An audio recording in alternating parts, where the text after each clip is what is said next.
1 Peter 1:18 through 20 says, "For you know that it was not with perishable things, such as silver or gold, that you were redeemed from the empty way of life handed down to you from your forefathers, but with the precious blood of Christ, a lamb without blemish or defect.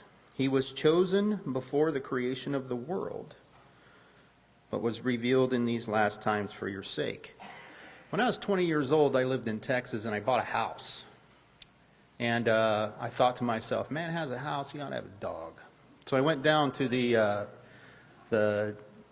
dog pound there, and I got a dog named Pluto. He was half beagle, half shepherd, and I moved into my house. This friend of mine, Russell, came, and he handed me a well-worn leather collar. And he said, "This belonged to my Astro." Astro was a good dog. This collar belongs on a good dog, and I think Pluto is going to be a good dog. He is wrong. Pluto wasn't a good dog. Pluto was the best dog I ever had. I lived alone for most of that time, and it was me and Pluto, and we got to be really good pals. I moved back to California. I get married, have a couple of kids, and I wonder in the back of my mind, how is Pluto going to be around small children? When Ricky was about 5 months old, I had him in a little bouncy seat in the front room, and I had a guy come over to measure the windows because we were going to get blinds. And Pluto's in the room with the blinds guy and Ricky in his little bouncy seat, and I leave the room, and I'm not 3 steps out that room before I hear Pluto growl, bark, and then the window guy cry out, "Your dog just bit me." I run back in there, I talk to him, get the picture. Here's what happened. Ricky was next to a window. The guy walked towards that window. I like to think in my mind, my good boy thought, "You will not touch my master's most precious." And he protected my son. After that, I didn't give Pluto a second thought. My children grew up. Their love for Pluto grew. Pluto loved them. They might have loved Pluto almost as much as I did, but I don't think so.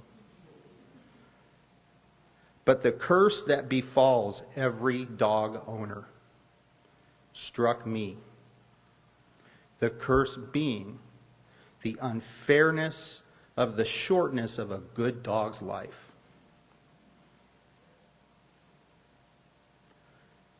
On June 30th, 2012,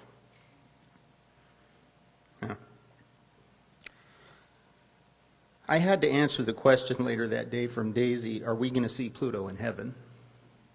I told her, "Sweetheart, I sure hope so." I love that dog, and I miss him every time I think about him.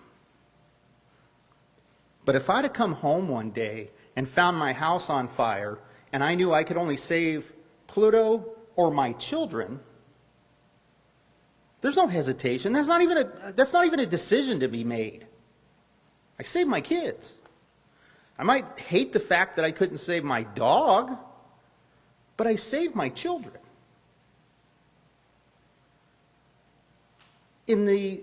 I don't even know if you call it time, but in the time before this creation ever came about, there was an understanding between the Father, the Son, and the Holy Spirit that we were going to create, that the pinnacle of that creation, humanity, was going to fall.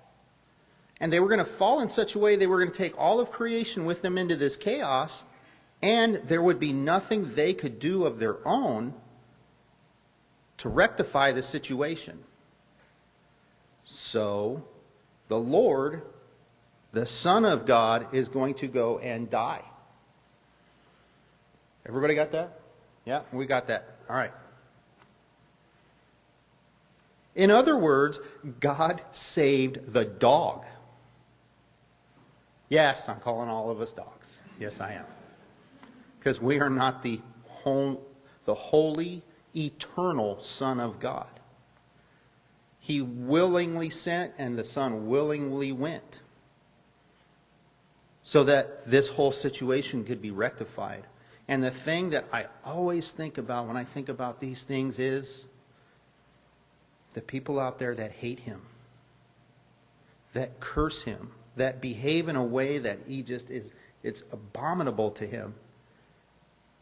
He loves them too.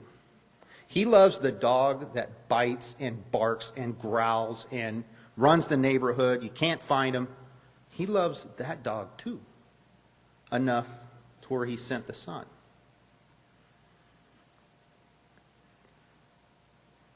I can't think of anything I would trade my children for. My wife, my children. I couldn't trade any none of you. Nothing personal. I think you're all nice people, but the Son of God was sent by the Father. I don't get it. I don't think we can get it, but maybe we can dwell on it a little bit.